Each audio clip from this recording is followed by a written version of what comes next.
oímos la voz de los empresarios, muchos de ellos, los del petróleo y el gas, reunidos aquí en Cali, en el Congreso, en el foro de la Asociación Colombiana de Petróleo y Gas. Saludamos a esta hora al presidente de la ANDI, Bruce McMaster. Presidente, buenos días. Gracias por despertar con 6 AM. Buenos días, Gustavo. Gracias a usted por la invitación. Desde el punto de vista de la ANDI, el decretazo, la firma del decreto convocando el presidente Petro a la consulta popular, ¿cómo la leen ustedes?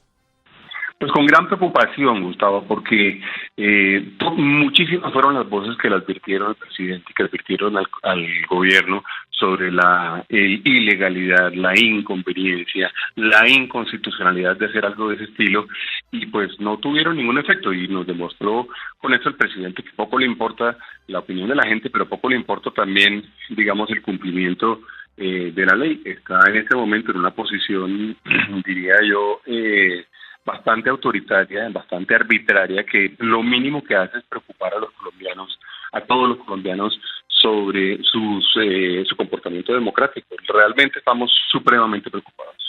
¿Qué consecuencias económicas puede tener esta alteración del orden constitucional a sabiendas de que iba a pasar lo que pasó?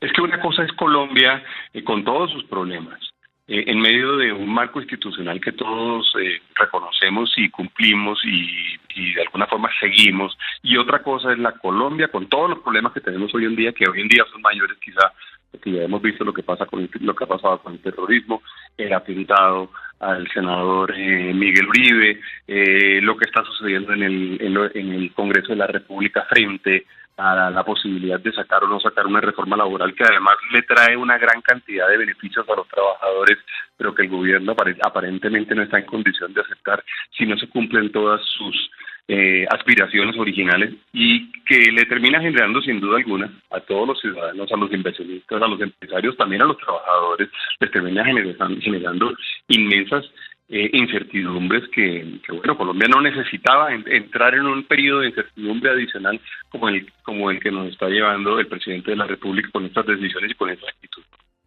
Ahora, doctor Bruce, yo me quiero poner en la contraparte. Es cierto que el decretazo es abiertamente inconstitucional, pero también es cierto que ocurrió en el Congreso una cosa medio insólita, y es que hundieron un proyecto de ley y una semana después, arrepentidos, lo reviven para ahora sí discutirlo seriamente.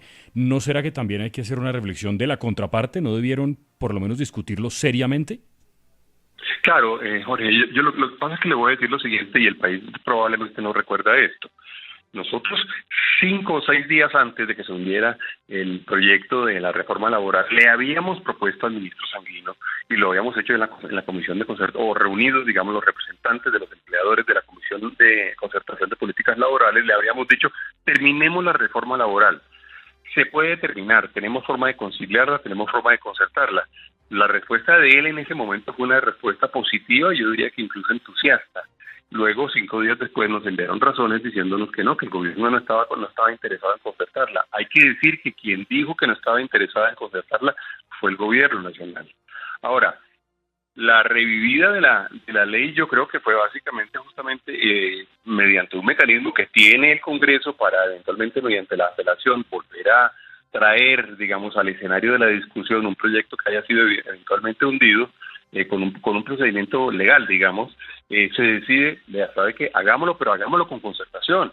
Inclusive nosotros por delante, usted recordará, yo di una entrevista diciendo, vea, no solamente estamos de acuerdo con la reforma, sino que además le proponemos que ni siquiera discutamos el tema de la jornada laboral y ni siquiera discutamos el tema de los dominicales y festivos, porque nosotros queremos y proponemos que lo saquemos adelante. Lo único que pedimos fue que le hicieran unas excepciones a las pymes y a las empresas pequeñas, pero fue de alguna forma una actitud de los empleadores diciendo, saquémosla de esta forma. Entonces, yo creo, Jorge, que siempre hay formas mejores de hacer las cosas, pero necesitamos tener un interlocutor que esté interesado en sacar las cosas adelante. El país necesita tener un interlocutor que le permita conversar a las Cortes con el gobierno, que le permita conversar al legislativo con el gobierno, a los ciudadanos, a los empresarios, a los trabajadores también, y que podamos sacar adelante decisiones entre todos. Es que el gobierno y el presidente son muy poderosos, pero ellos tienen unos límites también en su poder, y parte de lo que le preocupa a la gente hoy en día es que se hayan transgredido esos límites.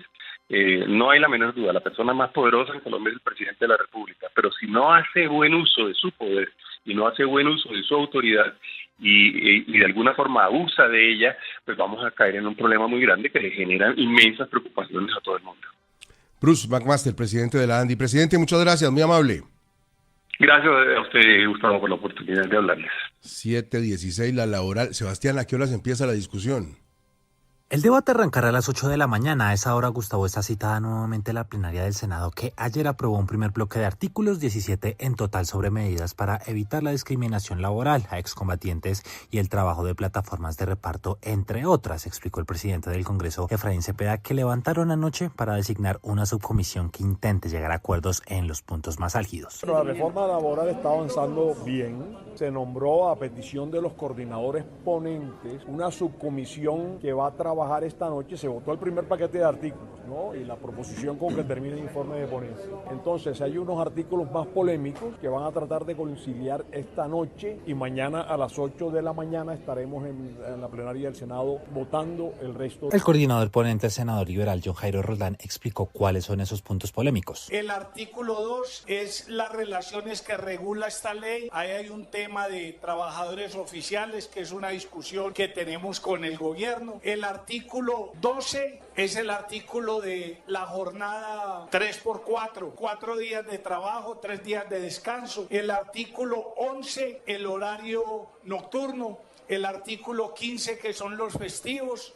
El artículo 17, que es un artículo nuevo de Senado, es el artículo que más proposiciones tiene. El gobierno, entre tanto, se mantiene a la expectativa de cómo se va a aprobar y qué tan similar queda este texto al de la Cámara. De eso dependerá, según el ministro del Interior, Armando Benedetti, que no haya consulta popular. Pero el presidente, cuando dice en su trino que ese decreto se puede derogar, se abre una puerta a lo que se llama el diálogo para que se concerte o lleguemos a bastantes acuerdos con el documento que viene aprobado de Cámara. Entonces lo que sucede es que hay un decreto expedido para una consulta para no agotar el tiempo que nos quedaba, y al mismo tiempo dejamos la puerta abierta de que si ya hay una concertación se deroga ese decreto. A propósito de consulta popular, Gustavo, la 2.0, que posteriormente radicó el gobierno, ya fue anunciada para su discusión también en la plenaria del Senado. Ha dicho el presidente de la corporación, Efraín Cepeda, que luego de que se termine de discutir la reforma laboral procederán con ese debate. Sebastián, gracias. A ver, Cristo, ¿cómo va a estar esta partida de póker en el Congreso y cómo van a jugar la carta de la conciliación?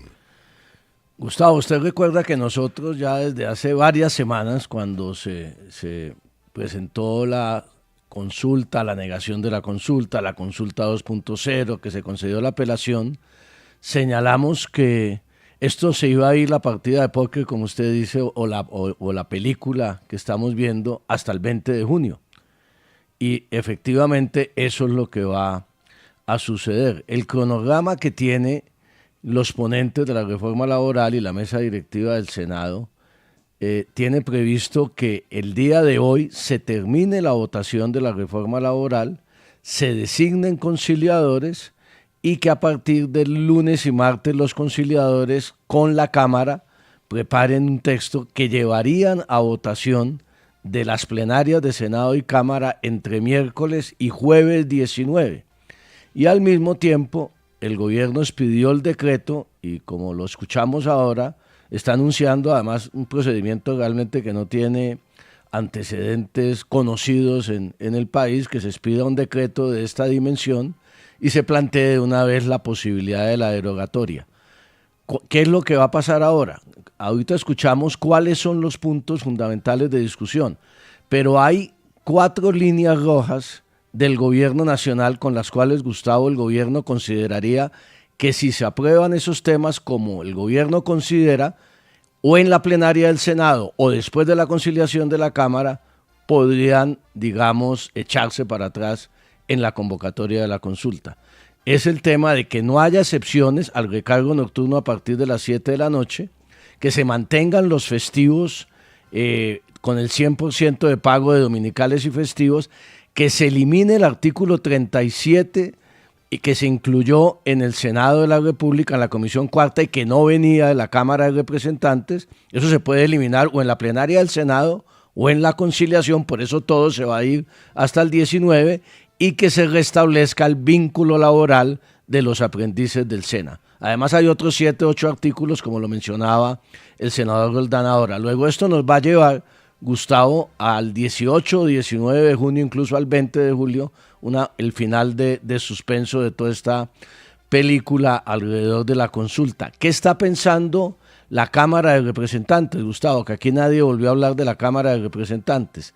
Que si hay la posibilidad de una conciliación pacífica y amistosa con el texto del Senado, nombrarían una comisión de conciliación, digamos, valga la redundancia, conciliadora con el Senado, pero que si consideran que se eliminan muchos de los temas y se modifican los de la Cámara, entonces mandarían una línea dura a la conciliación, que seguramente no estaría dispuesta a conciliar ese texto, y si no hay una conciliación por parte de la Cámara, simplemente el proyecto de reforma laboral se hundiría y se abriría paso el tema de la consulta, que obviamente al final, Gustavo, no va a funcionar, porque lo que vamos a ver es una carrera de velocidad entre el Consejo de Estado y la Corte Constitucional frente a las medidas cautelares que se le aplicarán a este decreto, que a mí no me cabe duda van a tomar las Cortes, porque hay un consenso muy mayoritario alrededor de la inconstitucionalidad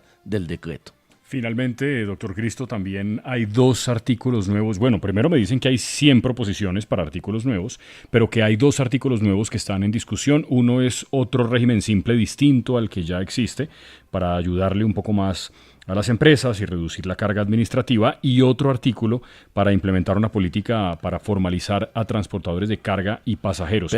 Pero como digo, pues hay más de 100 proposiciones, ¿no? Claro, Jorge, pero ese artículo de los transportadores ya venía de la Cámara, hace parte del acuerdo que se hizo cuando el paro de transporte del mes de septiembre, que es de formalización de los transportadores. Y hay un artículo nuevo bien interesante también, o una adiciona al artículo del recargo nocturno, y que va a ser parte de la discusión, y se está generando, parece, la posibilidad de un consenso, que se den 6 meses para la aplicación del recargo nocturno a partir de las 7 de la noche, y que mientras pasan esos 6 meses, el gobierno tenga un plan de alivio para las microempresas y las pequeñas empresas, para prepararlas para asumir ese recargo nocturno, que no se aplicaría a partir de la expedición de la reforma, sino a partir del 1 de enero del próximo año. Luego, Gustavo, ahí yo creo que en medio de todo esto que estamos viviendo, en la subcomisión y con el gobierno se están construyendo fórmulas de consenso que ojalá se abran paso, porque es mucho mejor ese consenso político, Gustavo, que estemos hablando aquí de amenazas de prevaricato de uno u otro lado. Finalmente son decisiones políticas.